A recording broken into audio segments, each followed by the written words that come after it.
ওমর ইবনুল খাত্তাব রাদিয়াল্লাহু তাআলা আনহু ফজরের নামাজের ইমামতিতে মসজিদে দাঁড়িয়েছেন, নামাজ পড়াচ্ছেন আমিরুল মুমিনিন।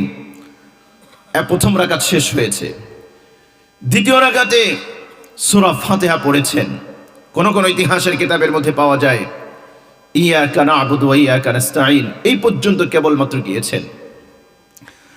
আগে থেকে মেহরাবের মধ্যে লুকিয়ে থাকা আবু লুলু, এক অগ্নি পূজক মুগীরা ইবনে শুবার গোলাম, আমিরুল মুমিনিনকে হত্যা করার জন্য মিম্বারের মধ্যে এসে পালিয়ে রয়েছেন, লুকিয়ে রয়েছেন।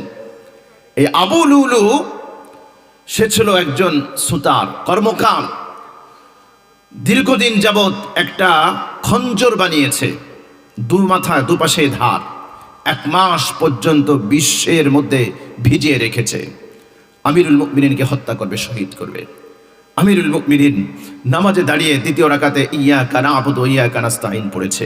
হঠাৎ তার মেহরাবের কিনারা থেকে বের হয়ে এসে আবু লুলু আমিরুল মুমিনিন ওমর ইবনুল খাত্তাব রাদিয়াল্লাহু তাআলা আনহুকে উপর্যুপরি আঘাত করেছে। সবচেয়ে মারাত্মক ছিল তার নাভির নিচে খঞ্জর ঢুকিয়ে দিয়ে ডান দিকে বাম দিকে এমন ভাবে টান দিয়েছে, ফেড়ে ফেলেছে, তার নাড়ি ভুঁড়িগুলো বের হয়ে যাওয়ার উপক্রম হয়েছে। আমিরুল মুমিনিন চিৎকার মেরে পড়ে গিয়েছেন। আব্দুর রহমান ইবনে আউফ রাদিয়াল্লাহু তাআলা আনহু আমিরুল মুমিনিনকে পাশে শায়িত করে দিয়েছেন। আর আবু লুলু মুগীরা ইবনে শুবার অগ্নি পূজক গোলাম, সে পালানোর জন্য চেষ্টা করে যে সাহাবায়ে কেরাম ধরতে গিয়েছে, পালাতে পালাতে আরো 13 জন সাহাবায়ে কেরামকে সে আঘাত করেছে। 7 জন ওই জায়গায় তারা শাহাদাত বরণ করেছে। এক পর্যায়ে আবু লুলুকে ধরা হলো। সে যখন বুঝতে পারলো যে আমি আর পালাতে পারবো না, নিজের খঞ্জর নিজের গলায় ঢুকিয়ে দিয়ে সে আত্মহত্যা করেছে। ওমর ইবনুল খাত্তাব রাদিয়াল্লাহু তাআলা আনহুকে ধরে নিয়ে শোয়া দেওয়া হলো বিছানায়। হেকিম আসলেন, তাকে দুধ পান করালেন, কিন্তু মুখ দিয়ে দুধ পান করে আর এখান দিয়ে যেহেতু কাটা, এখান দিয়ে বের হয়ে যায়। তখন তো আর এরকম চিকিৎসা ছিল না। আমিরুল মুমিনিন বেহুশ হয়ে পড়ে আছে। অনেকটা সময় চলে গিয়েছে, আমিরুল মুমিনিনের হুঁশ নাই, কারো ডাকে কোনো সাড়া দেয় না। আমিরুল মুমিনিন কারো ডাকে সাড়া দেয় না, শোনে না। হঠাৎ একজন সাহাবী কানের কাছে এসে বললেন, আসসালাত আসসালাত, আল্লাহু আকবার বলেন।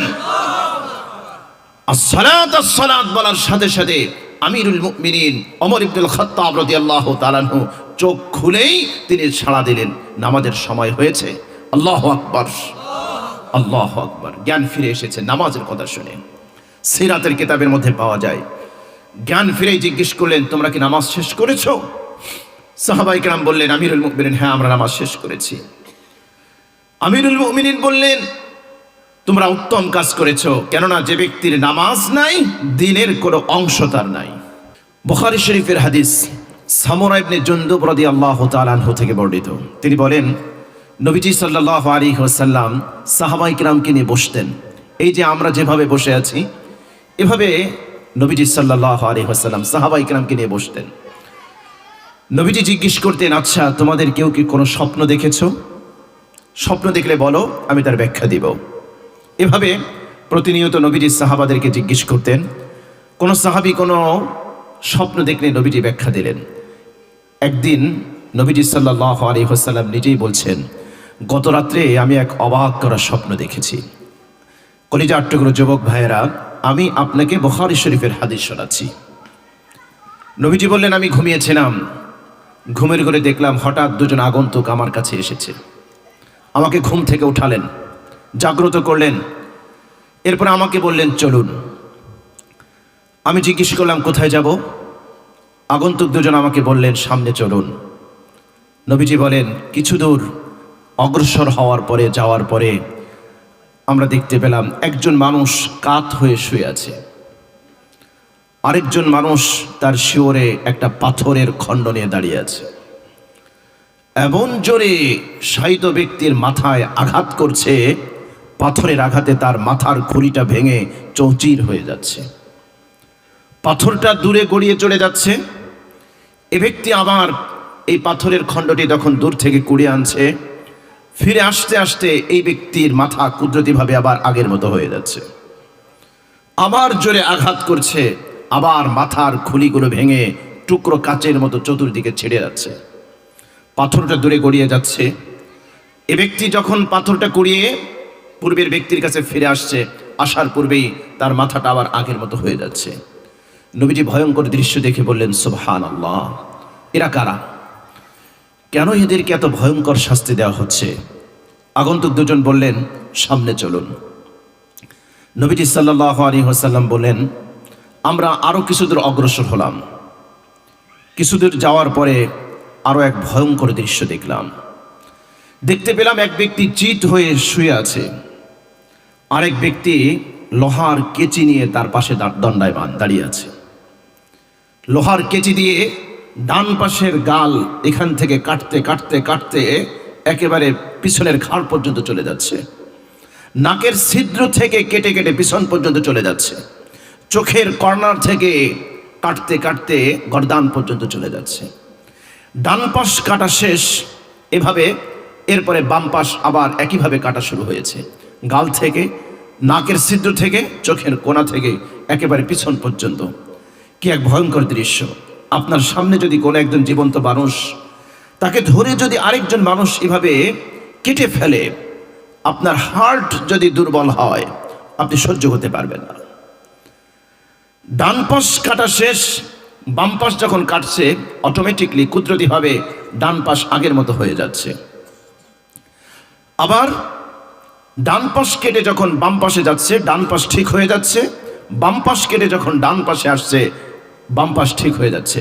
এভাবে বারবার কেচি দিয়ে একজন জীবন্ত মানুষের চামড়াগুলো কেটে কেটে একেবারে গর্দান পর্যন্ত চলে যাচ্ছে। নবীজি বললেন, সুবহানাল্লাহ, এরা কারা? কেন এদেরকে এত ভয়ঙ্কর শাস্তি দেওয়া হচ্ছে? আগন্তুক দুজন বললেন, ইনতালিক ইনতালিক, সামনে চলুন, সামনে চলুন। নবীজি সাল্লাল্লাহু আলাইহি ওয়াসাল্লাম বললেন, আমরা আরো কিছুটা পথ অগ্রসর হলাম। সামনে গিয়ে দেখলাম বিশাল বড় একটা চুলা। আপনারা দেখে থাকবেন, হোটেলে তন্দুর রুটি ভাজে এক ধরনের চুলা আছে, যেই চুলার মুখটা ছোট কিন্তু পেট অনেক বড়। আছে না ভাই এরকম চুলা? পেট অনেক বড়, অনেক চওড়া, কিন্তু মুখটা অনেক ছোট। নবীজি বলেন, আমরা সামনে কিছু দূর অগ্রসর হয়ে দেখতে পেলাম বিশাল বড় এক উনুন, বিশাল বড় এক চুলা। এই চুলার মধ্যে থেকে কিছু শোরগোল, কিছু আওয়াজ বের হয়ে আসছে, আর চুলার মধ্যে দাও দাও করে অগ্নি প্রজ্বলিত করা হচ্ছে। এই চুলার মধ্যে কিছু মানুষ বস্ত্রহীন, নারী এবং পুরুষ বস্ত্রহীন অবস্থায় তাদেরকে আগুনে জ্বালানো হচ্ছে।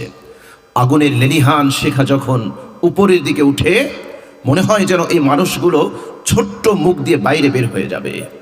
আবার যখন আগুনের লেলিহান শিখা নিচের দিকে নেমে যায়, এই মানুষগুলো আবার নিচের দিকে চলে যায়। আপনারা দেখবেন, কোনো ঘরে বা কোনো জঙ্গলে যখন আগুন লাগে, দেখবেন আগুন মাঝে মাঝে ঢেউ খেলে যায়, আগুন মাঝে মাঝে উপর দিকে উঠে যায়। নবীজি বললেন, এই ভয়ঙ্কর দৃশ্য দেখে আমি জিজ্ঞেস করলাম, এরা কারা? এই দুই ব্যক্তি, এই ব্যক্তিগুলো কারা? কেন এদেরকে এরকম ভয়ঙ্কর শাস্তি দেওয়া হচ্ছে? আগন্তুক দুজন বললেন, ইনতালিক ইনতালিক, সামনে চলুন। আর কিচ্ছু বললেন না। নবীজি সাল্লাল্লাহু আলাইহি ওয়াসাল্লাম তিনি বলেন, আমরা আরোটা কিছু পথ সামনে অগ্রসর হলাম। কিছুটা পথ যেয়ে দেখলাম এক রক্তের নদী, এক রক্তের বিশাল বড় পুকুর। এই পুকুরের মধ্যে একজন ব্যক্তি অনেক কষ্ট করে দূর থেকে সাঁতরে সাঁতরে কিনারায় আসছে, আর কিনারায় এক ব্যক্তি দাঁড়িয়ে আছে পাথর খণ্ড হাতে নিয়ে। রক্তের নদীতে যে ব্যক্তি সাঁতরিয়ে সাঁতরিয়ে কিনারায় আসে, কিনারায় এসে এভাবে বড় করে হা করে দেয়, আর কিনারে যে ব্যক্তি পাথরের টুকরো নিয়ে দাঁড়িয়ে আছে, এই পাথর খণ্ডগুলো ওই ব্যক্তির গালের মধ্যে ঢুকিয়ে দেয়, আর ওই ব্যক্তি পাথরের খণ্ডগুলো গালে নিয়ে আবার দূরে চলে যায়। আবার কলিজার টুকরো যুবক ভাইয়েরা, এই নদী স্বাভাবিক পানির নদী নয়, এটা হচ্ছে রক্তের নদী। আমরা কোনোদিন রক্তের নদী দেখি নাই, আমরা কোনোদিন রক্তের পুকুর দেখি নাই। আমরা দেখেছি সাদা পানির পুকুর, সাদা পানির নদী, সাদা পানির সাগর। কিন্তু যেই নদীটা, যেই কুয়াটা রক্ত গর্ত দিয়ে ভরপুর, দেখতে কত ভয়ঙ্কর। আর এই কুয়ার মধ্যে, এই নদীর মধ্যে একজন ব্যক্তি সাঁতরিয়ে সাঁতরিয়ে বহু কষ্টে কিনারায় আসে, আর এরকম পাথরের খণ্ডগুলো তার গালের মধ্যে দেওয়া হয়, সে ব্যক্তি নিয়ে আবার পিছনে চলে যায়। নবীজি বললেন, সুবহানাল্লাহ, এরা কারা? কি এদের পরিচয়? কেন এমন কষ্টকর শাস্তি এদেরকে দেওয়া হচ্ছে? আগন্তুক দুজন বললেন, ইনতালিক ইনতালিক, সামনে চলুন, সামনে চলুন। আল্লাহর নবী জনাবে মুহাম্মদুর রাসূলুল্লাহ সাল্লাল্লাহু আলাইহি ওয়াসাল্লাম বললেন, আমরা আরো কিছুটা পথ অগ্রসর হলাম। গিয়ে দেখলাম একেবারে কুৎসিত এক ব্যক্তি, তার চেহারাটা একেবারে কুৎসিত। এত নিকৃষ্ট মানুষ আমি জীবনে কোনোদিন দেখি নাই। আল্লাহ নবী বলেন, আমি জীবনে কোনোদিন এত খারাপ চেহারার মানুষ দেখি নাই। দেখলাম একজন মানুষ, তার হাতে একটা আগুনের মশাল, সেই আগুনের মশাল নিয়ে চতুর্দিকে দৌড়াদৌড়ি করতেছে আর আগুন প্রজ্বলিত করতেছে। আল্লাহর নবী বলেন, আমি আগন্তুক দুইজনকে জিজ্ঞেস করলাম, ভাই এই ব্যক্তিকে, দেখতে এত কুৎসিত চেহারা, আবার হাতে আগুন, আশেপাশে সব কিছু জ্বালিয়ে পুড়ে সারকার করে দেবে এই ব্যক্তিকে। আগন্তুক দুজন বললেন, ইনতলিক ইনতলিক, সামনে চলুন, সামনে চলুন। নবীজি বললেন, আমরা আরোটা কিছু পথ অগ্রসর হলাম, সামনে চলতে লাগলাম। গিয়ে দেখলাম কি চমৎকার একটি বাগান, একেবারে বাহারি রঙের ফুলে ফলে সজ্জিত, মনে হয় বসন্তের সব ফুল দিয়ে বাগানটাকে সাজানো গোছানো। সেখানে গিয়ে দেখলাম অনেক লম্বা চওড়া বিশাল দেহের এক ব্যক্তি, কিন্তু কি সুদর্শন চেহারা। তার মাথার দিকে তাকালে আমাকে এভাবে উকি দিয়ে দেখতে হয় উপরের দিকে। অনেক লম্বা মানুষ এবং খাটো মানুষ যদি এক জায়গায় হয়, খাটো মানুষটি লম্বা মানুষের মাথা দেখতে হলে উকি মেরে দেখতে হয় না? বুখারীর শব্দ হচ্ছে এরকম। নবীজি বললেন যে এই ব্যক্তির চেহারা দেখতে আমাকে এভাবে দেখতে হচ্ছিল, তার মানে অনেক লম্বা চওড়া, কিন্তু দেখতে অনেক হ্যান্ডসাম, অনেক চমৎকার, অনেক সুদর্শন, শ্বেত শুভ্র দাড়িতে, দেখতে খুবই চমৎকার। আমি দেখলাম এই ব্যক্তির আশেপাশে অনেকগুলো ছোট ছোট শিশু খেলাধুলা করছে, ছোটাছুটি করছে। নবীজি বলেন, আমি জিজ্ঞেস করলাম, এরা কারা? আগন্তুক দুজন বললেন, ইনতলিক ইনতলিক, সামনে চলুন। আল্লাহর নবী জনাবে মুহাম্মদুর রাসূলুল্লাহ সাল্লাল্লাহু আলাইহি ওয়াসাল্লাম বলেন, এরপরে আমরা আরোটা কিছু পথ অতিক্রম করলাম। আমরা যেতে যেতে এর চেয়ে আরো সুন্দর একটা বাগানের মধ্যে আমরা পৌঁছলাম। সেখানে গিয়ে দেখি আরো সুন্দর সাজানো, আরো সুন্দর পরিপাটি করা। সেখানে গিয়ে দেখলাম একটা শহর। এ শহর দুনিয়ার শহর নয়, এ শহরের বিল্ডিংগুলো দুনিয়ার ইট বালু দিয়ে তৈরি নয়। এক একটা ইট হচ্ছে স্বর্ণের, আর একটা ইট হচ্ছে রূপার। জোরে সরে বলেন সুবহানাল্লাহ। আমি দেখলাম এক চমৎকার শহর, এত সুন্দর শহর আমি জীবনে কোনোদিন দেখি নাই। এত চমৎকার ইমারত, এত চমৎকার স্ট্রাকচার, এত চমৎকার ভবন আমার জীবনে আমি কোনোদিন দেখি নাই। সেখানে গেলাম, এই শহরের প্রধান ফটকে আমাকে নেওয়া হলো।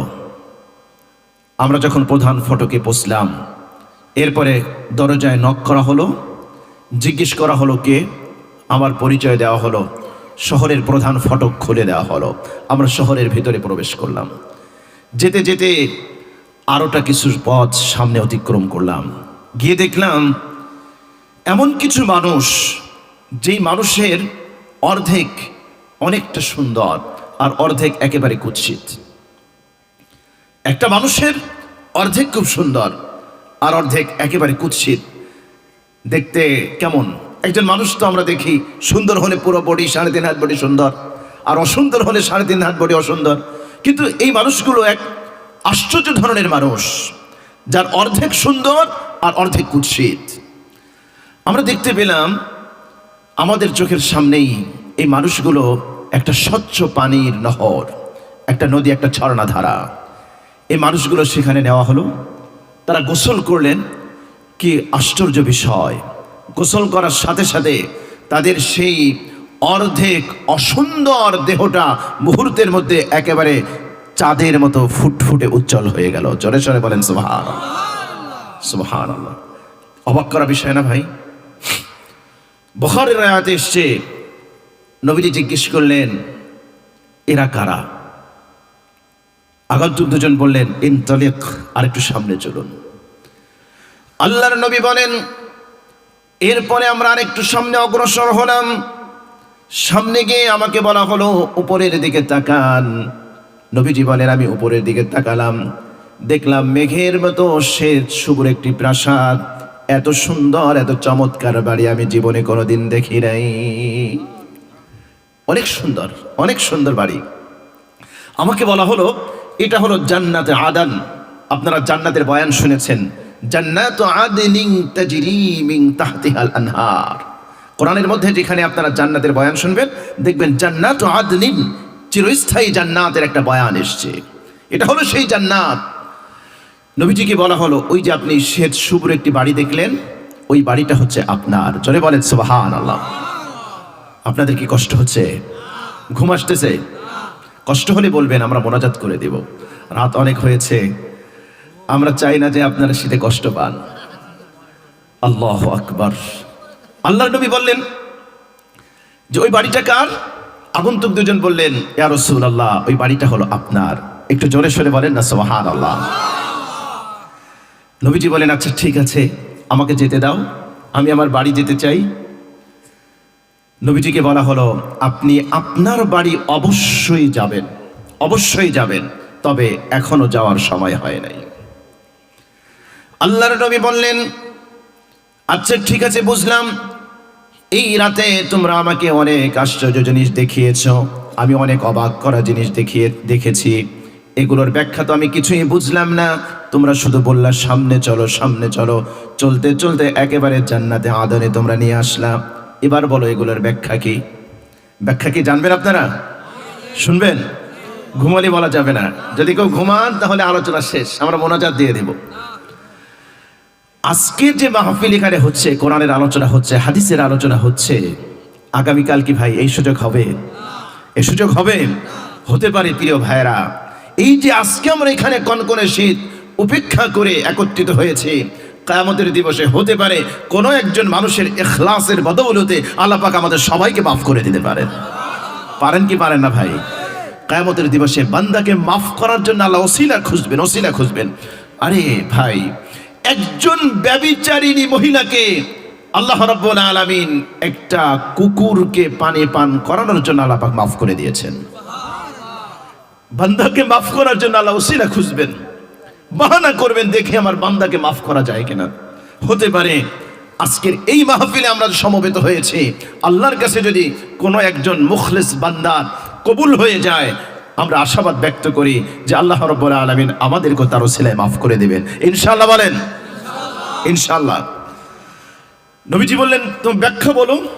অনেক কিছু তো দেখাইলা রাত্রে, অনেক কিছু দেখলাম, কিন্তু কিছু তো বুঝলাম না। আগন্তুক দুজন বললেন, আমাদের পরিচয় শুনুন, আমরা হলাম দুজন ফেরেশতা। একটু জোরে সরে আওয়াজ দিয়ে বলেন সুবহানাল্লাহ। দুজন ফেরেশতা নবীজি সাল্লাল্লাহু আলাইহি ওয়াসাল্লামকে রাতের বেলায় ঘুরিয়ে দেখাচ্ছেন। আমরা দুজন হলাম ফেরেশতা। তাহলে বলুন ব্যাখ্যা। এবার দুজন আগন্তুক ফেরেশতা আখিরে জামানার পয়গম্বর মুহাম্মদুর রাসূলুল্লাহ সাল্লাল্লাহু আলাইহি ওয়াসাল্লামকে ব্যাখ্যা বলতেছেন। কি ব্যাখ্যা মনে আছে আপনাদের? প্রথম কোন ব্যক্তিকে দেখেছিলেন? কাত হয়ে শুয়ে আছে, আর এক ব্যক্তি তার শিয়রে দাঁড়িয়ে পাথর হাতে নিয়ে এমন জোরে আঘাত করছে, মাথার খুলি কাচের টুকরার মতো ভেঙে চতুর্দিকে ছড়িয়ে ছিটিয়ে যাচ্ছে। আল্লাহু আকবার! কি ভয়ঙ্কর শাস্তি, কি কঠিন শাস্তি! মাথায় যদি একটু সামান্য আঘাত লাগে আমরা বরদাস্ত করতে পারি না, আমরা সহ্য করতে পারি না। আর একজন জীবন্ত মানুষ, তাকে যদি পাথর দিয়ে আঘাত করে মাথার খুলিগুলো টুকরো কাচের মতো ভেঙে চতুর্দিকে ছড়িয়ে দেওয়া হয়, আল্লাহু আকবার! কি ভয়ঙ্কর শাস্তি! আল্লাহর নবী জনাবে মুহাম্মদুর রাসূলুল্লাহ সাল্লাল্লাহু আলাইহি ওয়াসাল্লাম জিজ্ঞেস করলেন, এই ব্যক্তিকে কি অপরাধে তাকে শাস্তি দেওয়া হচ্ছে? ফেরেশতা দ্বয় বললেন, ইয়া রাসূলুল্লাহ, ইয়া হাবিবাল্লাহ, এই যে ব্যক্তিকে আঘাত করে মাথা ভেঙে দেওয়া হচ্ছে, এই ব্যক্তি হলো আপনার ওই সকল উম্মত যেই উম্মত কোরআন তেলাওয়াত করে কোরআনকে ছেড়ে দিয়েছে। কোরআন শিখেছে কিন্তু কোরআন ছেড়ে দিয়েছে। আছে না এরকম অনেক মানুষ? মাদ্রাসায় পড়ে, হাফেজ হয়েছে, অনেক দিন পর্যন্ত মাদ্রাসায় পড়েছে, এরপরে ডিজে হয়ে গিয়েছে। আপনাদের এলাকায় নাই এরকম? আছে না নাই? নবীজি বললেন এ হলো ফেরেশতাদ্বয় বললেন, নবীজি ইয়া রাসূলুল্লাহ, এরা হলো আপনার ওই সকল উম্মত যারা আল্লাহর কোরআন শিখে কোরআন ছেড়ে দিয়েছে এবং যারা ফরজ নামাজ আদায় না করে যারা ঘুমিয়ে থাকে তাদেরকে এই ভয়ঙ্কর শাস্তি দেওয়া হচ্ছে। আমার কলিজার টুকরো ভাইয়েরা, নামাজ, মুসলমান কোনোদিন নামাজ ত্যাগ করতে পারে না। নামাজ হচ্ছে অনেক গুরুত্বপূর্ণ ইবাদত।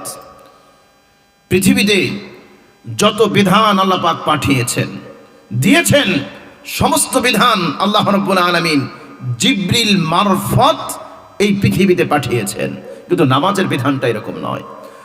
আল্লাহ রাব্বুল আলামিন জান্নাত থেকে বুরাক পাঠালেন, বুরাকের জন্য একজন চালক পাঠালেন, হযরতে জিবরিল আলাইহিস সালাতু ওয়াস সালাম।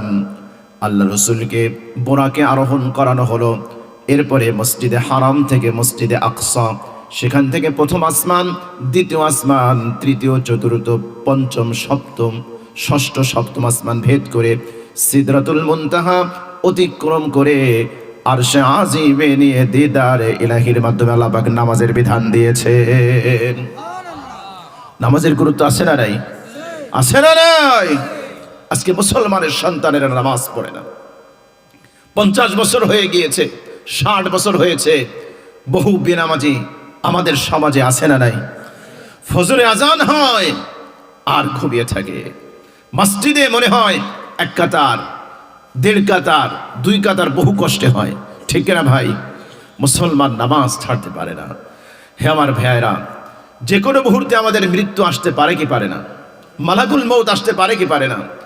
হঠাৎ যদি আপনার জীবন প্রদীপ নিভে যায়, আজকে ভালো মানুষ ঘুমিয়েছেন, আমরা তো বহু সংবাদ এরকম শুনি, রাতের বেলা ভালো মানুষ ঘুমিয়েছে, সকালবেলা ডাকলে আর ওঠে নাই, রাত্রেই তার মৃত্যু হয়েছে।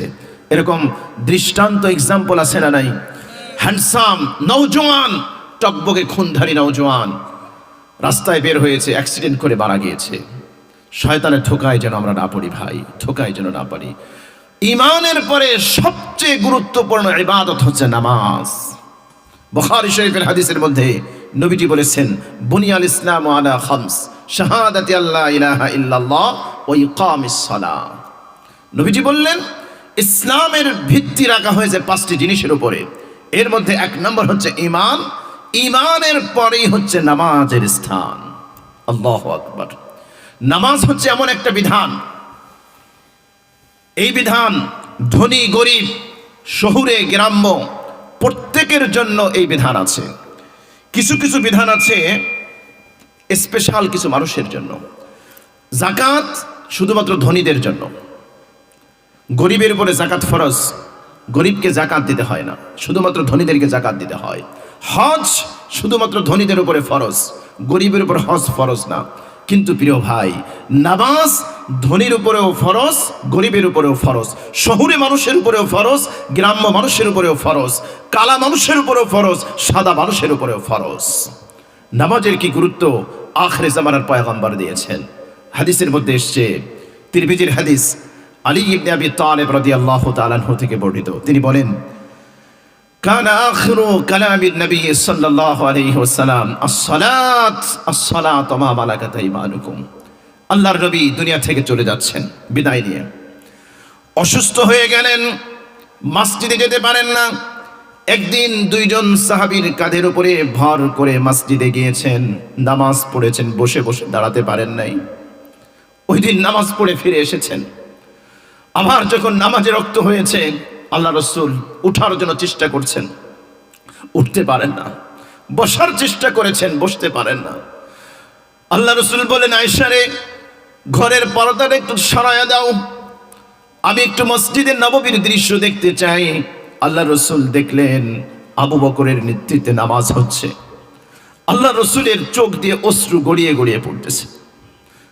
আমাদের জিজ্ঞেস করেন, ইয়া রাসূলুল্লাহ, কান্না করেন কেন নামাজ দেখে?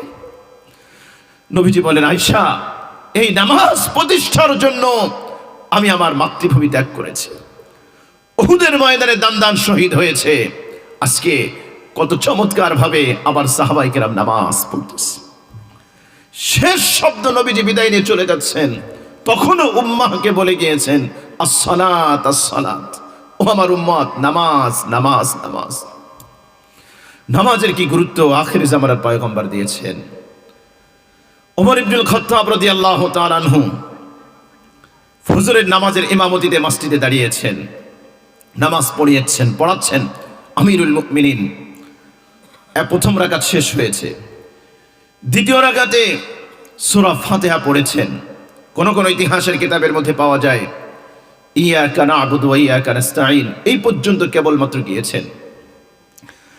আগে থেকে মেহরাবের মধ্যে লুকিয়ে থাকা আবু লুলু, এক অগ্নি পূজক মুগীরা ইবনে শুবার গোলাম, আমিরুল মুমিনিনকে হত্যা করার জন্য মিম্বারের মধ্যে এসে পালিয়ে রয়েছেন, লুকিয়ে রয়েছেন।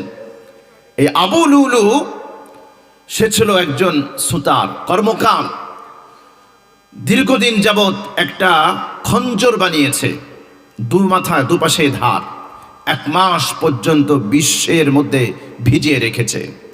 আমিরুল মুমিনিনকে হত্যা করবে, শহীদ করবে। আমিরুল মুমিনিন নামাজে দাঁড়িয়ে দ্বিতীয় রাকাতে ইয়াকা না'বুদু ওয়া ইয়াকা নাস্তাঈন পড়েছে। হঠাৎ তার মেহরাবের কিনারা থেকে বের হয়ে এসে আবু লুলু আমিরুল মুমিনিন ওমর ইবনুল খাত্তাব রাদিয়াল্লাহু তাআলা আনহুকে উপর্যুপরি আঘাত করেছে। সবচেয়ে মারাত্মক ছিল তার নাভির নিচে খঞ্জর ঢুকিয়ে দিয়ে ডান দিকে বাম দিকে এমন ভাবে টান দিয়েছে, ফেলে ফেলেছে, তার নাড়ি ভুড়িগুলো বের হয়ে যাওয়ার উপক্রম হয়েছে। আমিরুল মুমিনিন চিৎকার মেরে পড়ে গিয়েছেন। আব্দুর রহমান ইবনে আউফ রাদিয়াল্লাহু তাআলা আনহু আমিরুল মুমিনিনকে পাশে শায়িত করে দিয়েছেন। আর আবু লুলু মুগীরা ইবনে শুবার অগ্নি পূজক গোলাম, সে পালানোর জন্য চেষ্টা করে যে সাহাবায়ে কেরাম ধরতে গিয়েছে, পালাতে পালাতে আরো 13 জন সাহাবায়ে কেরামকে সে আঘাত করেছে। 7 জন ওই জায়গায় তারা শাহাদাত বরণ করেছে। এক পর্যায়ে আবু লুলুকে ধরা হলো। সে যখন বুঝতে পারলো যে আমি আর পালাতে পারবো না, নিজের খঞ্জর নিজের গলায় ঢুকিয়ে দিয়ে সে আত্মহত্যা করেছে। ওমর ইবনুল খাত্তাব রাদিয়াল্লাহু তাআলা আনহুকে ধরে নিয়ে শোয়া দেওয়া হলো বিছানায়। হেকিম আসলেন, তাকে দুধ পান করালেন, কিন্তু মুখ দিয়ে দুধ পান করে আর এখান দিয়ে যেহেতু কাটা, এখান দিয়ে বের হয়ে যায়। তখন তো আর এরকম চিকিৎসা ছিল না। আমিরুল মুমিনিন বেহুশ হয়ে পড়ে আছে।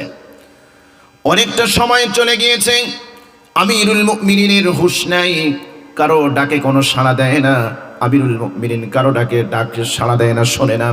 হঠাৎ একজন সাহাবী কানের কাছে এসে বললেন আসসালাত আসসালাত, আল্লাহু আকবার বলেন। আসসালাত আসসালাত বলার সাথে সাথে আমিরুল মুমিনিন ওমর ইবনুল খাত্তাব রাদিয়াল্লাহু তাআলা আনহু চোখ খুলেই তিনি সাড়া দিলেন, নামাজের সময় হয়েছে। আল্লাহু আকবার, আল্লাহু আকবার। জ্ঞান ফিরে এসেছে নামাজের কথা শুনে। সিরাতের কিতাবের মধ্যে পাওয়া যায়, জ্ঞান ফিরেই জিজ্ঞেস করলেন, তোমরা কি নামাজ শেষ করেছো? সাহাবায়ে কেরাম বললেন, আমিরুল মুমিনিন, হ্যাঁ আমরা নামাজ শেষ করেছি। আমিরুল মুমিনিন বললেন, তোমরা উত্তম কাজ করেছো, কেননা যে ব্যক্তির নামাজ নাই, দ্বীনের কোনো অংশ তার নাই। আমিরুল মুমিনিন তাড়াতাড়ি বললেন, আমাকে পানি দাও।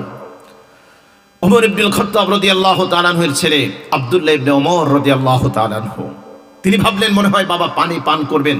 তিনি ছোট্ট একটা পেয়ালায় পানি এনে দিলেন। তিনি বললেন, না, আমাকে অজুর পানি এনে দাও। আল্লাহু আকবার, আল্লাহু আকবার। অজুর পানি আনা হলো। তিনি অজু করলেন। তিনি উঠার চেষ্টা করতেছেন। সাহাবায়ে কেরাম তাকে বলছেন, আমিরুল মুমিনিন, আপনি জখম হয়েছেন, শুয়ে থাকেন। তিনি বললেন, না না, যতক্ষণ পর্যন্ত আমার দেহে শক্তি আছে আমি নামাজ ত্যাগ করতে পারবো না। আল্লাহু আকবার, আল্লাহু আকবার। তিনি অজু করলেন, এরপরে উঠতে গিয়েছেন, কিন্তু পেটের এখান দিয়ে এমন ভাবে কাটা যে নাড়ি ভুড়িগুলো কেমন যেন বের হয়ে যাবে। তার ছেলে আব্দুল্লাহ ইবনে ওমর রাদিয়াল্লাহু তাআলা আনহু পাগড়ি খুলে বাবার পেটে বেঁধে দিয়েছেন। এরপরে তিনি যখন নামাজ শেষ করলেন, এরপরে জিজ্ঞেস করলেন, আমাকে কে আঘাত করেছে?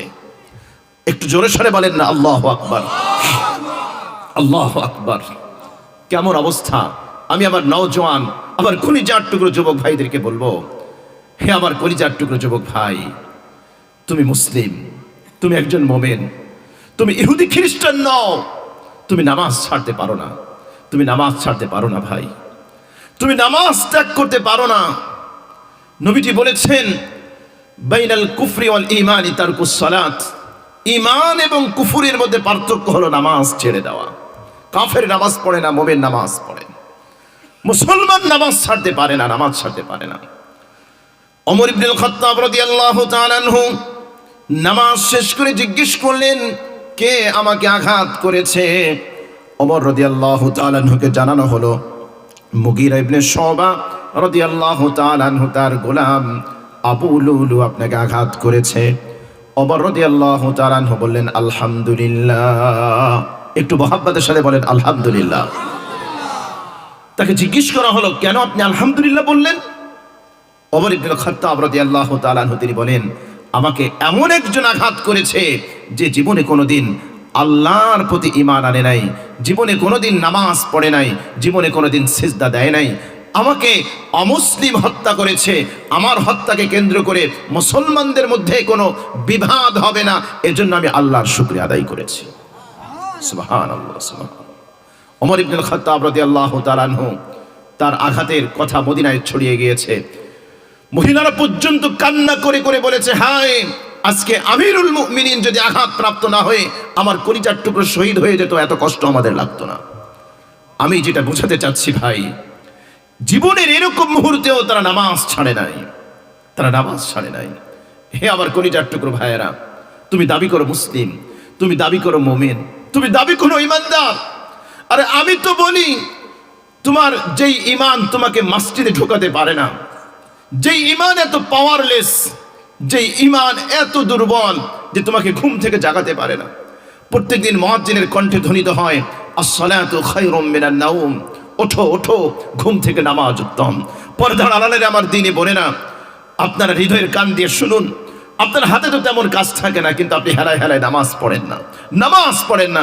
আরে আমি তো বলি, যে ঈমান আপনাকে নামাজ পড়াতে পারে না, যে ঈমান আপনাকে মসজিদে ঢোকাতে পারে না, যে ঈমান আপনাকে সুদ ছাড়াতে পারে না, ঘুষ ছাড়াতে পারে না, হারাম বর্জন করাতে পারে না, অশ্লীল দৃশ্য দেখা থেকে বিরত রাখতে পারে না। ঘরের ভিতর গেলেই তুমি মোবাইলটা নিয়ে অশ্লীল দৃশ্য দেখো। হে আমার কলিজার টুকরো যুবক ভাইয়েরা, হে টুঙ্গি পাড়ার নওজোয়ান ছেলেরা, শুনে রাখো, শুনে রাখো। তুমি মনে মনে ভাবছো মৃত্যুবরণ করার পরে তোমার কবরে জান্নাতের বিছানা বিছানো হবে। আর আমি তো বলি, যে ঈমান তোমাকে মসজিদে ঢোকাতে পারে না, যে ঈমান তোমাকে হারাম থেকে বাঁচাতে পারে না, যে ঈমান তোমাকে জমিনের উপরে গোনা থেকে বাঁচাতে পারে না, সেই ঈমান তোমাকে কবরে মাটির নিচে আল্লাহর আযাব থেকে কেমনে তোমাকে বাঁচাবে? আমাকে একটু জবাব দাও তো ভাই।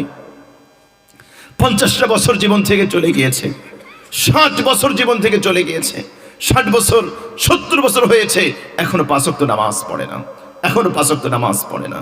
আরে নাসাই শরীফের হাদিস, নবীজি সাল্লাল্লাহু আলাইহি ওয়াসাল্লাম বলেছেন, ইন্নাল আহদাল্লাযী বাইনানা ওয়া বাইনাহুম আস-সালাত ফামান তারাকাহা ফাকাদ কাফারা।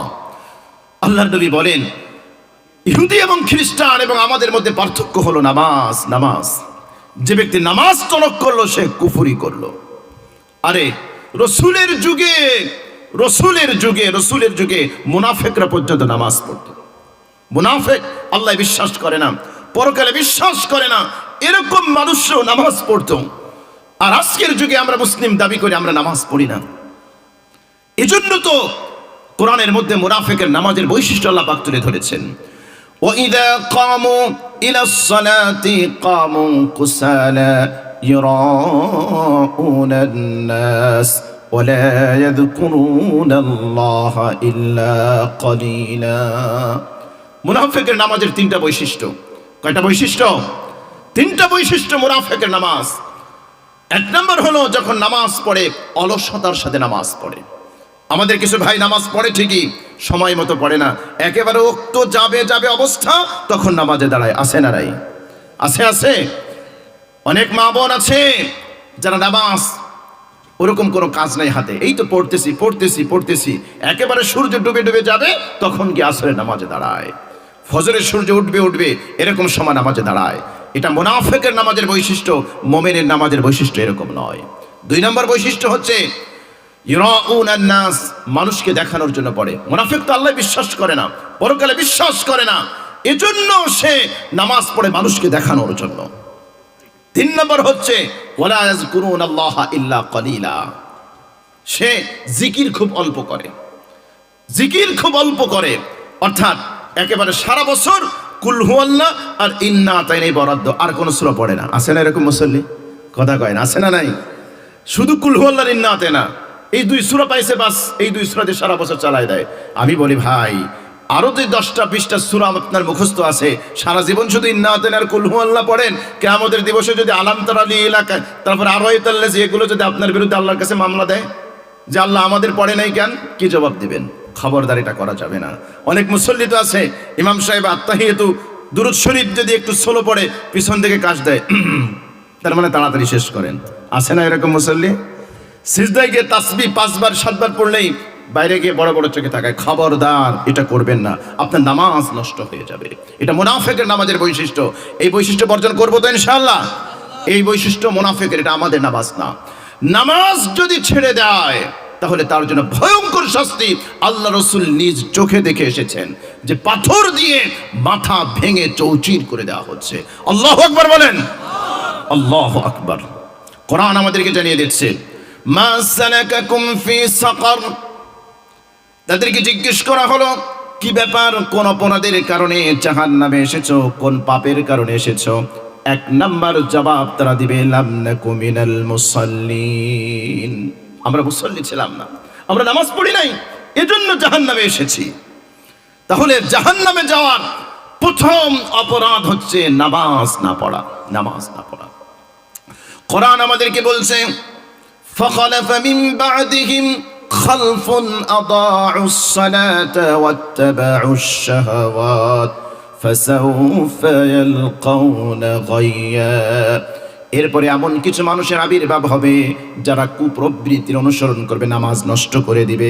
ফাসাউফা ইয়ালকাউনা গায়্যা, তাদেরকে জাহান্নামের গায় নামক স্থানে ফেলা হবে। তাফসীর ইবনে কাসীরের মধ্যে আব্দুল্লাহ ইবনে মাসউদ রাদিয়াল্লাহু তাআলা আনহুর উদ্ধৃতি দিয়ে গায় কাকে বলা হয়, গায়ের ব্যাখ্যা দিয়েছেন আখির জামানার পয়গম্বর মুহাম্মদুর রাসূলুল্লাহ সাল্লাল্লাহু আলাইহি সাল্লাম। তিনি বলেছেন, গায় হলো জাহান্নামের এমন একটা উপত্যকা, জাহান্নামীদেরকে জাহান্নামে ফেলা হবে, পিটানো হবে, শরীর থেকে রক্ত ঝরানো হবে, শরীর থেকে রক্ত পুষ জাহান্নামের যেই নালা দিয়ে প্রবাহিত হবে ওইটাকে বলা হয় গায়। বেনামাজিকে ওই গায় নামক ওই জায়গায় রাখা হবে। জোরে বলেন না নাউজুবিল্লাহ। হে আমার কলিজার টুকরো ভাইয়েরা, এটা কি আমরা সহ্য করতে পারবো? রক্ত পুষ, এটা কি কোনো মানুষ পান করতে পারে, খেতে পারে?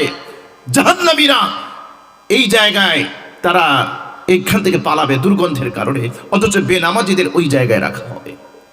ইয়াউমা ইউকশাফু আন সাকিন ওয়া ইউদআউনা ইলা সুজুদি ফালা ইস্তাতিউন খাশিআতান আবসারুহুম তারহাকুহুম যিল্লাহ।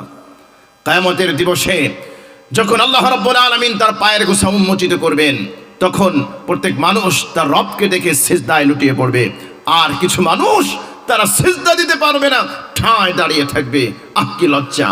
লক্ষ লক্ষ কোটি কোটি মানুষ রবকে দেখে সিজদায় লুটিয়ে পড়বে, আর কিছু মানুষ তাদের মেরুদণ্ডকে আল্লাহ পাক স্টিলের মতো করে দিবেন। বুখারীর হাদিস এসেছে এই আয়াতের ব্যাখ্যায়, কিছু মানুষ তাদের মেরুদণ্ডকে আল্লাহ পাক কাঠের মতো শক্ত করে দিবেন, তারা রুকু সিজদা করতে পারবে না। কি লজ্জা! খাশিআতান আবসারুহুম তারহাকুহুম যিল্লাহ, তাদের দৃষ্টিগুলো অবনমিত থাকবে, লজ্জায় তারা কারো দিকে তাকাতে পারবে না। নামাজ পড়বো তো ভাই, নামাজ পড়বো, রাত অনেক হয়েছে। আরে ভাই, নামাজ তো এমন ইবাদত, আপনি নামাজে দাঁড়ালে আল্লাহর সাথে আপনার সাথে যোগাযোগ ব্যবস্থা কায়েম হয়ে যায়। আল্লাহু আকবার বলেন। সহিহ মুসলিমের হাদিসের মধ্যে আল্লাহর নবী বলেন, কসামতুস সালাতা বাইনি ওয়া বাইনা আবদি নিসফাইনি, আমি রব্বুল আলামিন নামাজকে আমার এবং আমার বান্দার মধ্যে 2 ভাগে ভাগ করেছি। আল্লাহু আকবার বলেন। আর একটু জোরে বলেন আল্লাহু আকবার। ইদা ক্বালাল আবদু আলহামদুলিল্লাহি রাব্বিল আলামিন, আমার বান্দা যখন নামাজে দাঁড়িয়ে আলহামদুলিল্লাহি রাব্বিল আলামিন বলে, জোরে বলে, আস্তে বলে, যে কোনো ভাবে বলে, আমি রব্বুল আলামিন আরশে আজিম থেকে জবাব দিয়ে বলে, হামিদানি আবদি। আল্লাহু আকবার বলেন। আমার বান্দা আমার প্রশংসা করেছে। আহা কি চমৎকার ইবাদত! নামাজে দাঁড়িয়েছেন, আলহামদুলিল্লাহি রাব্বিল আলামিন বলেছেন, পৃথিবীর কোনো মানুষ না শুনলেও আরশে আজিম থেকে আমার রব ডেকে ডেকে বলছে, হামিদানি আব্দি, আমার বান্দা আমার প্রশংসা করেছে। সুবহানাল্লাহ, সুবহানাল্লাহ। বান্দা যখন বলে আর রহমানির রহিম, বান্দা যখন নামাজে দাঁড়িয়ে আর রহমানির রহিম বলে, আরশে আজিম থেকে আল্লাহ রাব্বুল আলামিন ডাক দিয়ে বলে, আসনা আলাইয়া আব্দি, আমার বান্দা আমার গুণকীর্তন করেছে। এজন্য বলি, নামাজ হচ্ছে কনভারসেশন, নামাজ হচ্ছে কথোপকথন। আল্লাহ এবং তার সার্ভেন্ট, আল্লাহ এবং তার বান্দার সাথে নামাজ হচ্ছে কথোপকথন। সুবহানাল্লাহ, সুবহানাল্লাহ। বান্দা যখন বলে ইয়াকা না'বুদু ওয়া ইয়াকা নাস্তাঈন, আল্লাহ তোমারই গোলামি করি, তোমারই সাহায্য চাই, আল্লাহ রাব্বুল আলামিন জবাব দিয়ে বলে, হাদা বাইনি ওয়া বাইনা আবদি ওয়া লিআবদি মা সাআলা, এটি আমার এবং আমার বান্দার মধ্যে, এবং আমার বান্দা যা চায় আমি রব্বুল আলামিন তাকে তা দিয়ে দেব। জোরে বলেন সুবহানাল্লাহ, সুবহানাল্লাহ, আল্লাহু আকবার। এরকম নামাজ কয়দিন পড়েছি ভাই, কয়দিন নামাজে দাঁড়িয়ে এরকম ফিল হয়েছে, এরকম অনুভব হয়েছে যে আমি নামাজে দাঁড়িয়ে আলহামদুলিল্লাহি রাব্বিল আলামিন বলছি, আর আরশে আজিম থেকে আমার রব আমার ডাকে সাড়া দিয়েছে। আমেরিকার একজন নওজোয়ান, এক নও মুসলিম ইসলাম গ্রহণ করেছে, সবেমাত্র ইসলাম গ্রহণ করেছে, অনেক সূরা জানে না, কেরাত জানে না, কিন্তু নামাজে দাঁড়ালে 2 ঘন্টা লাগে, 1 ঘন্টা 1.5 ঘন্টা লাগে নামাজ শেষ হয় না। একদিন ইমাম সাহেব ডেকে বললেন, বাবা তুমি তো নও মুসলিম, নতুন মুসলমান হয়েছো, তুমি তো নতুন মুসলমান হয়েছো, কিন্তু এত সময় তোমার লাগে কেন? তুমি তো লম্বা সূরা মুখস্থ করতে পারো নাই, লম্বা কিরাত তুমি মুখস্থ করতে পারো নাই, এত সময় কেন লাগে? এই নও মুসলিম যুবক চোখের পানি ছেড়ে দিয়ে বলে, হুজুর আপনাদের কাছেই তো আল্লাহ রাসূলের হাদিস শুনেছি, বান্দা যখন নামাজে দাঁড়িয়ে আলহামদুলিল্লাহি রাব্বিল আলামিন বলে, আরশে আজিম থেকে আল্লাহ রাব্বুল আলামিন জবাব দেন। আমি যখন নামাজে দাঁড়াই, আমি যখন আলহামদুলিল্লাহি রাব্বিল আলামিন পাঠ করি, যতক্ষণ না পর্যন্ত আমার মনে ইয়াকিন হয় যে আমার আল্লাহ আরশে আজিম থেকে জবাব দিয়েছে, ততক্ষণ পর্যন্ত আমি আর রহমানির রহিম বলতে পারি না। আল্লাহু আকবার বলেন। কেমন জীবন্ত নামাজ, কেমন জীবন্ত নামাজ। আমরাও নামাজ পড়ি, তারাও নামাজ পড়ে। এজন্য প্রিয় ভাই, নামাজ হচ্ছে আল্লাহর সাথে সম্পর্ক নবায়ন করার ইবাদত। সহিহ মুসলিমের হাদিসের মধ্যে এসেছে, আকরাবু মা ইয়াকুনুল আবদু মির রাব্বিহি ওয়া হুয়া সাজিদ। নবীজি বলেছেন, বান্দা যখন নামাজের মধ্যে সিজদায় চলে যায়, সিজদা করে, এই বান্দা তখন আল্লাহর নৈকট্য হাসিল করে। সুবহানাল্লাহ বলেন। আল্লাহু আকবার। নামাজ পড়বো তো ভাই, রাত অনেক হয়েছে, আমার নামাজ নিয়ে আরো কিছু কথা বলার ছিল। হাদিস শুনে আমরা এখান থেকে বের হয়ে ওই হাদিসে যাব। মুসনাদ আহমদের মধ্যে একটা হাদিস এসেছে, নবীজি সাল্লাল্লাহু আলাইহি ওয়াসাল্লাম বলেছেন, মান হাফাযা আলাস সালাত কানাত লাহু নূরান ওয়া বুরহানান ওয়া নাজাতান ইয়াউমাল কিয়ামা। কোন ব্যক্তি যদি 5 ওয়াক্ত নামাজ ঠিকমতো আদায় করে, আল্লাহ রাব্বুল আলামিন তাকে 3টা পুরস্কার দিবেন। জোরে বলেন কয়টা? জোরে বলেন কয়টা? 3টা পুরস্কার দিবেন। নাম্বার 1, এই নামাজ তার জন্য নূর হবে। আপনাকে যখন কবরে রাখা হবে, কোনো আলোর ব্যবস্থা আছে? কথা বলেন আছে? এই যে 3.5 হাত মাটির ঘরে যদি আপনাকে এখন রেখে আসা হয়, এই কনকনে শীত নিবারণের কোনো ব্যবস্থা আছে? গরম কাপড়ের ব্যবস্থা আছে? কথা বলার জন্য কোনো নেটওয়ার্ক আছে ভাই? আল্লাহ রাসূল বলেছেন, আমার যে উম্মত নামাজ ঠিক মতো পড়বে, তার কবরটা অন্ধকার থাকবে না, আল্লাহ পাক কুদরতিভাবে তার কবরকে আলোকিত করার ব্যবস্থা করে দেবে। হাসরের ময়দান যখন হবে, রাত অনেক হয়েছে, আমি আলোচনা দীর্ঘায়িত করব না। প্রচন্ড শীত, আপনাদের অনেক কষ্ট হচ্ছে। আমার খুব ভালো লাগছে যে আপনারা কোরআন এবং সুন্নাহর আলোচনা চাতক পাখির মতো শুনছেন। আমার আরো 2-1 ঘন্টা আলোচনা করার ইচ্ছে করছে, কিন্তু আমি করব না। আমি জানি আপনাদের অনেক শীতে কষ্ট হচ্ছে না আপনাদের? আমরা আলোচনা অনেক দীর্ঘায়িত করব না। এই হাদিসটা শেষ করে আমরা ওই হাদিস শেষ করে মোনাজাত করবো ইনশাআল্লাহ। ততক্ষণ থাকবেন তো সাথে ইনশাআল্লাহ। নবীজি বলেন, লাম কানাত লাহু নূরান, নামাজ যদি কোনো ব্যক্তি পড়ে, এই নামাজ তার জন্য নূর হবে। এজন্য দেখবেন চেহারাটা কালো, কিন্তু নামাজি আল্লাহ রাব্বুল আলামিন ওই কালো চেহারার মধ্যে নূর ঢেলে দেন। আছে না নাই? আবার অনেক সুন্দর চেহারা, কিন্তু নামাজ পড়ে না, ওই চেহারার মধ্যে আল্লাহর নূর নাই। নবীজি বলেছেন, এই নামাজ তার জন্য নূর হবে। হাসরের ময়দানে হঠাৎ ঘুটঘুটে আমাবস্যার মতো এরকম অন্ধকারে ছেয়ে যাবে। গোটা হাসরের ময়দান একেবারে নিকষ গাঢ় কালো অন্ধকারে ছেয়ে যাবে। আল্লাহু আকবার। আল্লাহ তখন নূর বিতরণ করবেন, নূর। নূরুহুম ইয়াসআ বাইনা আইদিহিম ওয়া বিআইমানিহিম। আল্লাহু আকবার। সূরা হাদীদের মধ্যে, সূরা তাহরিমের মধ্যে হাসরের ময়দানের এই নূরের বয়ান আল্লাহ পাক কোরআনের মধ্যে দিয়েছেন। তখন আল্লাহ পাক নূর বিতরণ করবেন, আর হাসরবাসীরা এই নূর নিয়ে নিয়ে পুলসিরাত পার হয়ে জান্নাতে চলে যাবে। সুবহানাল্লাহ বলেন। তাহলে 5 ওয়াক্ত নামাজ যদি ঠিকমতো পড়ে, 1 নম্বর পুরস্কার হলো এই নামাজ তার জন্য নূর হবে। 2 নম্বর অবুরহানান, দলিল হবে, দলিল। আপনি যে মুসলিম, আপনি যে মুমিন, এর জন্য আপনার সবচেয়ে বড় দলিল হলো নামাজ। কিয়ামতের দিবসে আপনার নামাজ আছে, আপনি মুসলমান, তার দলিল আছে। আপনার বাড়ি আপনি দাবি করেন, যদি দলিল না থাকে অন্য যে কেউ এসে আপনার বাড়ি দখল করতে পারে, পারে কি পারে না? আপনার জমিন আছে, দলিল না থাকলে অন্য কেউ এসে লুণ্ঠন করে নিয়ে যেতে পারে, কিন্তু আপনার দলিল থাকলে কেউ নিতে পারবে? পারবেন। আপনি যে মুসলিম, তার সবচেয়ে বড় দলিল হলো আপনি নামাজ পড়েন। এটা হলো দলিল। কিয়ামতের দিবসে এই দলিল দেখে দেখে আল্লাহ রাব্বুল আলামিন আপনাকে জান্নাতে পাঠানোর ব্যবস্থা করবেন। সুবহানাল্লাহ, সুবহানাল্লাহ। বুখারীর হাদিসের মধ্যে এসেছে, আম্মা জান বলেন, ইয়া রাসূলুল্লাহ, ইয়া হাবিবাল্লাহ, কিয়ামতের দিবসে লক্ষ লক্ষ কোটি কোটি মানুষ থাকবে। এই মানুষগুলোর মধ্যে থেকে আপনার উম্মতকে আপনি কেমনে চিনবেন? কেমনে বুঝবেন এটা আপনার উম্মত? কেমনে বুঝবেন এটা আপনার উম্মত? নবীজি বলেন, আশারে, মনে করো এক পাল কালো ঘোড়া আছে। এই এক পাল কালো ঘোড়ার মধ্যে কিছু ঘোড়ার বাচ্চা এমন আছে, কপালটা চিতা সাদা, হাতটা সাদা, পাউটা সাদা। বলো তো দেখি, মালিকের এই বাচ্চাগুলো চিনতে কষ্ট হবে কিনা? আম্মাজান বললেন, ইয়া রাসূলুল্লাহ, না, এটা তো কষ্ট হবে না।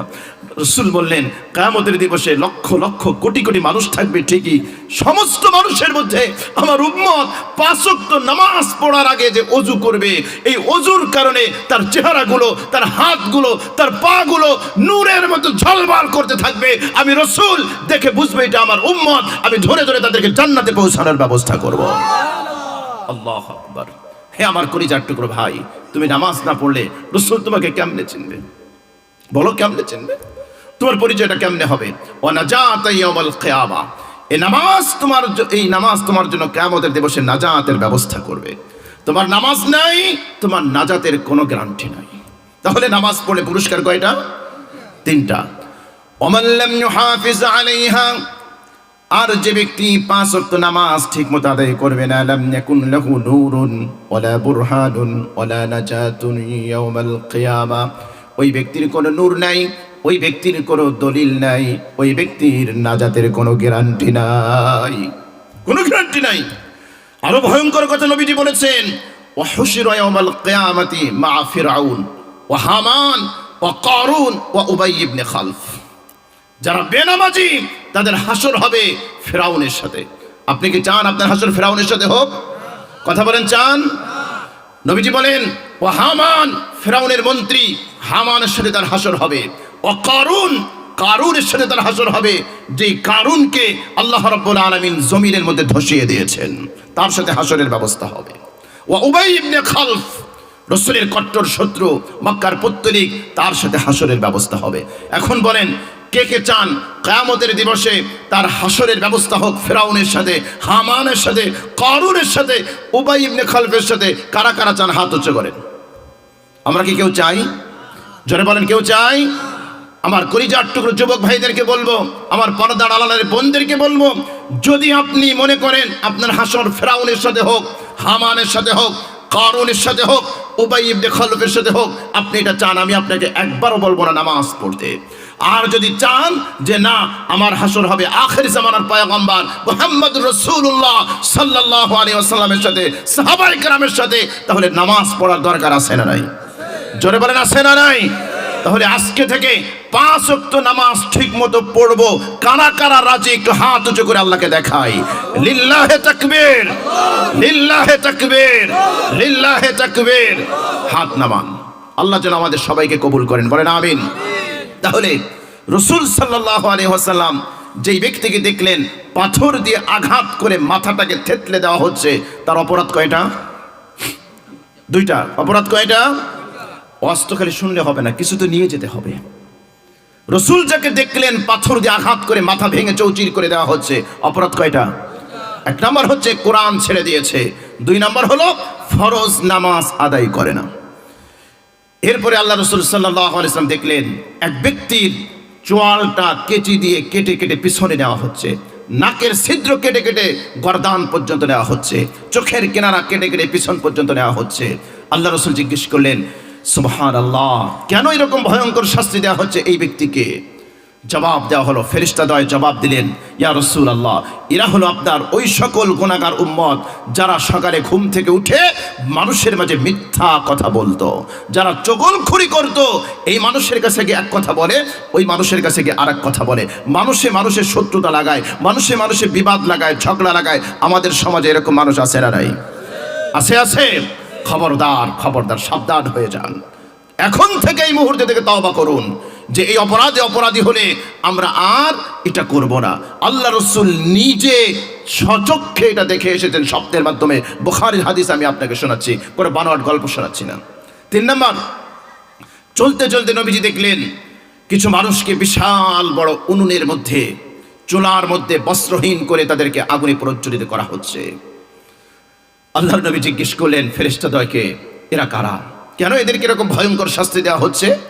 ফেরেশতা দুজন বললেন, ইয়া রাসূলুল্লাহ, ইয়া হাবিবাল্লাহ, এরা হলো আপনার ওই সকল উম্মত যারা দুনিয়াতে ব্যভিচার করেছে। এ হলো ব্যভিচারী নারী আর ব্যভিচারী পুরুষ। আরেকটা লম্বা হাদিসের মধ্যে এসছে, নবীজি দেখলেন শব্দের মধ্যে এক শ্রেণীর মানুষ, তাদের সামনে ভালো খাবার সাজানো আছে, রকমারি সুন্দর সুঘ্রাণযুক্ত খাবার সাজানো আছে, কিন্তু এই খাবারগুলো রেখে দিয়ে তারা পচা দুর্গন্ধযুক্ত খাবার খাচ্ছে। নবীজি বললেন, এরা কারা? ফেরেশতা বললেন, ইয়া রাসূলুল্লাহ, এরা হলো আপনার উম্মতের ওই সকল মানুষ নিজের ঘরে বৈধ স্ত্রী থাকা অবস্থায় এই পুরুষ পরকীয়ায় লিপ্ত হয়েছে, নিজের ঘরে বৈধ স্বামী থাকা অবস্থায় স্ত্রী পরকীয়ায় লিপ্ত হয়েছে। কিয়ামতের দিবসে এদেরকে এরকম নোংরা পচা আবর্জনা এই জল খাবার তাদেরকে জোর করে খাওয়ানো হবে।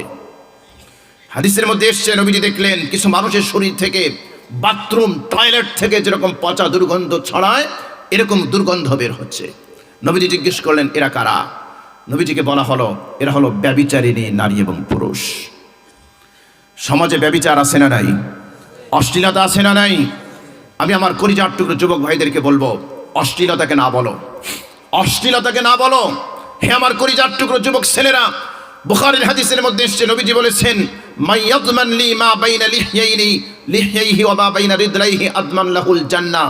নবীজি বলেন, যে ব্যক্তি তার জবান এবং লজ্জা স্থানকে হেফাজত করবে, আমি রাসূল তার জান্নাতের জিম্মাদারি গ্রহণ করলাম। জোরে বলেন সুবহানাল্লাহ, সুবহানাল্লাহ। আবু দাউদ শরীফের এক হাদিসের মধ্যে এসেছে, নবীজি বলেছেন, আনা যাঈমুম বিবাইতিন ফি আ'লাল জান্নাহ, আমি জান্নাতে একেবারে টপ লেভেলে ফার্স্ট ক্লাস জান্নাতের জিম্মাদারি নিচ্ছি ওই ব্যক্তির জন্য, লিমান হাসানা খুলুকা, যে ব্যক্তি তার চরিত্রকে পুত পবিত্র রেখেছে। আল্লাহু আকবার বলেন। বুখারী শরীফের হাদিসের মধ্যে এসেছে, 7 শ্রেণীর মানুষকে আল্লাহ পাক আরশের নিচে ছায়া দিবেন। তার মধ্যে অন্যতম শ্রেষ্ঠতম হলো ওয়ারাজুলুন দাতু ইমরাতুন দাতু মানসাবিন ওয়া জামালিন ফাকালা ইন্নী আখাফুল্লাহ, যেই যুবককে সুন্দরী ষোড়শী রমণী ব্যভিচারের জন্য ডেকেছে, অথবা যেই রমণীকে যেই পুরুষ জিনা ব্যভিচারেছে আর সে বলেছে খাফুল্লাহ, আল্লাহকে ভয় করি, চরিত্র পবিত্র রে, আল্লাহ বিন কিয়ামত আরশের নিচে তার থেকে ছায়ার ব্যবহার। আল্লাহ, ব্যভিচারকে নবীজি তাদেরকে উনুনের মধ্যে বলে তাদের করা হচ্ছে। এরপরে সাল্লাল্লাহু আলাইহি দেখলেন তের নদী রক্তের মধ্যে হাবুডুবু কষ্ট করে ছাত্রে কিনারায় আর কিনারা দণ্ডায়মান, পাথর তার গালিয়ে দেয়, আবার যায়। নবীজি এই ব্যক্তিকে বললেন, রাসূল হাবিবাল্লাহ, হলো আপনার উম্মতে যারা সুদখোর, সুদ খায়, সুদের চর এলাকায় নাই, সুদ বড়াতে পারে না। নবী সাল্লাল্লাহু আলাইহি ওয়াসাল্লাম সাবউনা আরুহা ইহার রাজুল, সুদের 70 অপরাধ হয়েছে। সে স্তর কোন ব্যক্তি কোন মাকে বিয়ে আপন মায়ের সার করে, যেভাবে সবচেয়ে ছোট। নাউজুবিল্লাহ, আমাদের সমাজে যদি তার মাকে বিয়ে করে জায়গা দিব? জোরে বলেন, জায়গা দিব কেন? আপনি তো সুদখোরকে জায়গা দেন। সুদখোর টাকা দেয়, এই জন্য মসজিদের সেনা নাই।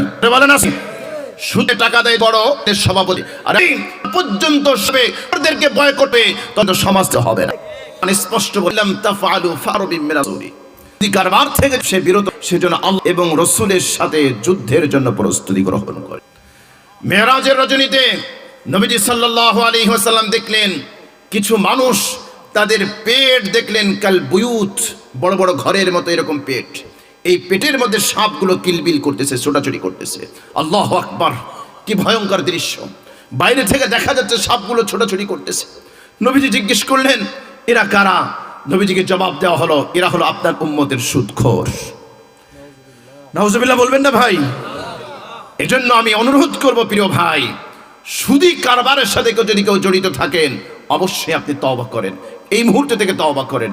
আমাদের এলাকায় প্রচলিত আছে ধান লাগায়, আছে না? এগুলো সুদ। কি করে? 20,000 টাকা দিবে আর প্রত্যেক মাসে মাসে 5 কেজি করে 10 কেজি চাউল দেবে, আছে না নাই? এগুলো সুদ। সুদের অনেক অনেক ধরনের প্রকার আছে। শয়তান তো বসে থাকে না, সুদে লিপ্ত করার জন্য নানান ধরনের ফন্দি, নানান ধরনের কৌশল আবিষ্কার করে। নবীজি দেখলেন রক্তের নদীর মধ্যে, রক্তের কুয়ার মধ্যে এই ব্যক্তি সাঁতরিয়ে সাঁতরিয়ে কিনারায় আসে, পাথর খণ্ড মুখের মধ্যে দেওয়া হয় আর দূরে চলে যায়। এরপরে নবীজি আরো কিছু দূর অগ্রসর হওয়ার পরে দেখলেন একজন কুৎসিত ব্যক্তি আগুন প্রজ্বলিত করতেছে, আগুন জ্বালাচ্ছে। নবীজি জিজ্ঞেস করলেন ফেরেশতাদেরকে, এরা কারা? এই ব্যক্তিকে নবীজিকে বলা হলো, ইয়া রাসূলুল্লাহ, এ হলো জাহান্নামের দারোগা। জাহান্নামের নাম কি? মালিক। নাম কি? ওয়ানাদাউ ইয়া মালিকু লিয়াকদি আলাইনা রাব্বুক। এ হলো জাহান্নামের দারোগা, সে আগুন জ্বালাচ্ছে, আগুন ছড়াচ্ছে। এরপরে নবীজি আরোটা কিছু দূর অগ্রসর হলেন, গিয়ে দেখলেন সুন্দর একটা বাগান, যেই বাগানে একজন সুদর্শন লম্বা চওড়া ব্যক্তি অনেক ছোট ছোট বাচ্চাদেরকে শিক্ষার ব্যবস্থা করতেছে, শিক্ষা দিচ্ছে। নবীজি জিজ্ঞেস করেন এই ব্যক্তিকে, নবীজিকে বলা হলো ইনি হলেন ইব্রাহিম আলাইহিস সালাতু ওয়াস সালাম। একটু বলবেন না সুবহানাল্লাহ? আর এই যে ছোট ছোট বাচ্চা, তারা কারা? ফেরেশতাদ্বয় বললেন, ইয়া রাসূলুল্লাহ, এরা হলো আপনার উম্মতের ওই যে নাবালেক অবস্থায় যে বাচ্চাগুলো মারা গিয়েছে, আল্লাহ রাব্বুল আলামিন তাদেরকে ইব্রাহিম আলাইহিস সালাতু ওয়াস সালামের কাছে শিক্ষা দীক্ষার ব্যবস্থা করিয়ে দিয়েছেন। সুবহানাল্লাহ। অনেক সময় আমাদের ছোট বাচ্চা মারা যায়, বাবা কান্না করে, মা কান্না করে, সহ্য করতে পারে না, আবল তাবল বলে। আমি বলবো প্রিয় ভাই, আমি আপনাকে একটা খুশখবরি শোনাই। নবীজি সাল্লাল্লাহু আলাইহি ওয়াসাল্লাম বলেছেন, যখন কোনো মানুষের ছোট্ট বাচ্চা মারা যায়, নাবালেক সন্তান মারা যায়, সে যদি ধৈর্য ধারণ করে ইন্না লিল্লাহি ওয়া ইন্না ইলাইহি রাজিউন পড়ে, আল্লাহ পাক ফেরেশতাদেরকে জিজ্ঞেস করে, ও আমার ফেরেশতারা, তুমি কি আমার বান্দার কলিজার টুকরার রূহটা কবজ করেছো? ফেরেশতা বলে, হ্যাঁ ইয়া রাব্বাল আলামিন, আমরা এটা কবজ করেছি। আমার বান্দা কি করেছে? ফেরেশতারা বলে, আপনার বান্দা ধৈর্য ধারণ করেছে, তাকদীরের উপরে প্রস্তুত স্থাপন করে নাই। অনেক সময় সন্তান মারা গেলে মা সহ্য করতে পারে না, বলে দুনিয়ায় এত সন্তান থাকতে আমার দ্বারাই কেবল আজরাইল দেখলো, বলে কি বলে না? খবরদার খবরদার, পায়ে হাত দিয়ে বলে আমার বোন এরকম কথা বলবেন না। ধৈর্য ধারণ করুন। সন্তান দেওয়ার মালিক কে? জোরে বলেন, সন্তান দেওয়ার মালিক কে? সন্তান কে দেন? আল্লাহ দেন। জীবনের মালিক কে? হায়াতের মালিক কে? আমরা যেটা বিশ্বাস করি, এটা যদি বিশ্বাস করি তাহলে আল্লাহ দিয়েছেন, আল্লাহ নিয়ে গিয়েছেন, আমাকে ধৈর্য ধারণ করতে হবে। নবীজি সাল্লাল্লাহু আলাইহি ওয়াসাল্লাম বলেন, যার বাচ্চা মারা গিয়েছে যদি সে ধৈর্য ধারণ করে আর ইন্না লিল্লাহি ওয়া ইন্না ইলাইহি রাজিউন পড়ে, তখন আল্লাহ রাব্বুল আলামিন ফেরেশতাদেরকে নির্দেশ দেন, আমার এই বান্দাদের জন্য, আমার এই বান্দির জন্য জান্নাতে একটা প্রাসাদ বানাও এবং তার নামকরণ করো বাইতুল হামদ। জোরে বলেন সুবহানাল্লাহ। এজন্য ধৈর্য ধারণ করতে হবে। নবীজি সাল্লাল্লাহু আলাইহি ওয়াসাল্লাম এরপরে আরো কিছুটা সামনে অগ্রসর হলেন, দেখতে পেলেন কিছু মানুষ, তাদের অর্ধেক সুন্দর আর অর্ধেক কুৎসিত। মনে আছে আপনাদের? নবীজি জিজ্ঞেস করলেন, এই ব্যক্তি কারা? তখন বলা হলো, ফেরেশতাদ্বয় বললেন, ইয়া রাসূলুল্লাহ, ইয়া হাবিবাল্লাহ, এরা হলো আপনার এই ছেলে। এই কথা বলো কেন? নবীজি সাল্লাল্লাহু আলাইহি ওয়াসাল্লাম বললেন, এরা কারা?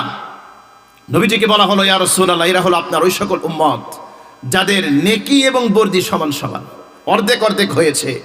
এক পর্যায়ে এরা থাকবে আরফ, সেটা আরো লম্বা চওড়া আলোচনা, আমরা আর আজকে ওই টপিকে যাব না, ওদিকে যাব না, পরবর্তী কোনো দিন আপনাদের সাথে সাক্ষাৎ হলে আমরা আলোচনা করব। এরা প্রাথমিক পর্যায়ে আরফে থাকবে। জান্নাত এবং জাহান্নামের মাঝখানে একটা প্রাচীর আছে, নাম হলো আরফ। কোরআনে কারীমের মধ্যে একটা সূরা আছে, সূরাতুল আরফ। এই সূরার মধ্যে আল্লাহ রাব্বুল আলামিন এই আরফবাসীর বয়ান দিয়েছেন।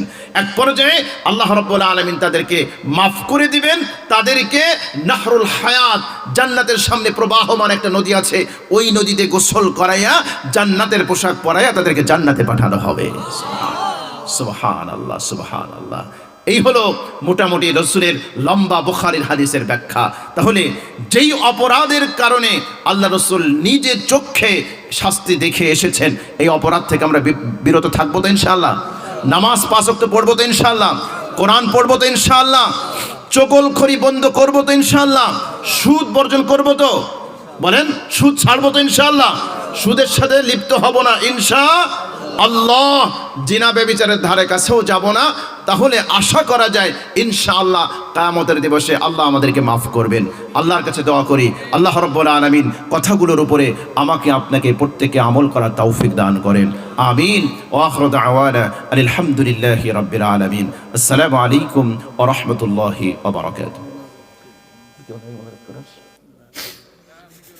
درود شريف পড়ি اللهم صل على محمد وعلى ال محمد كما صليت على ابراهيم وعلى ال ابراهيم انك حميد مجيد اللهم بارك على محمد